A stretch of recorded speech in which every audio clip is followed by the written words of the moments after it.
Hello guys, 11:22 but একটা কথা, আমাকে নিয়ে অনেক লোক কালচার করে, আমাকে নিয়ে তারা অনেক কিছু ভাবে।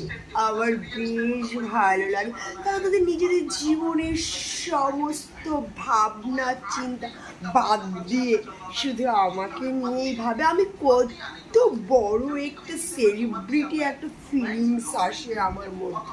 কিন্তু প্রথমের দিকে যে কেন আমার এগুলো শুনলে বা এগুলো জানলে রাগ হতো আমি জানি না। তুসু আমার বর আমাকে নিয়ে গেল মেঘাকরের কাছে, যে চলো মেঘাকরের কাছে। মেঘাকরকে গিয়ে আমি সব কিছু বলার পরে মেঘাকর বললো yes this is your life, enjoy করো এই মোমেন্টগুলোকে। তো ভাবলাম এনজয় করা মোমেন্টগুলো যদি এইভাবে ধরে রাখা যায়, কি ভালোই না লাগে। আমার বর পাশে বসে বিড়ি টানে আর আমি এখানে বসে ব্লগিং করি। আমার ব্লগিং করার অনেক শখ ছোট থেকে। তখন অবশ্য মোবাইল ছিল না, তখন আমাদের ছিল ক্যামেরার নাম কি ছিল যেন আমার একটা ক্যামেরা ছিল, যেটাকে আমার বোনের বরের বন্ধু দীঘার সমুদ্রে কবর দিয়ে দিয়েছিল, আর আমার সেই ক্যামেরা কেনা হয়নি। এবার ভাবছি তাকে মেসেজ করে বলবো, টাকা তো অনেক ইনকাম করছিস, আমাকে ক্যামেরা কিনে দে। তারপর মনে পড়লো থাকুক, এখন তো মোবাইল আছে, ক্যামেরায় ভিডিও করার পরে এডিট করার জন্য আমার ল্যাপটপ লাগবে, আবার কত রকমের টুল লাগবে, সফটওয়্যার লাগবে।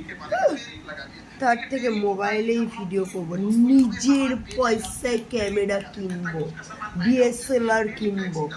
এই সব ভেবে ভেবে আমার মাথার চুল উঠে গেছে।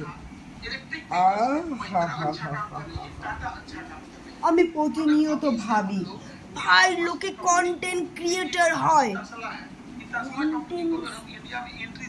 শুনলেই মনে হয় কি কন্টেনারে করে দই নিয়ে যাচ্ছে।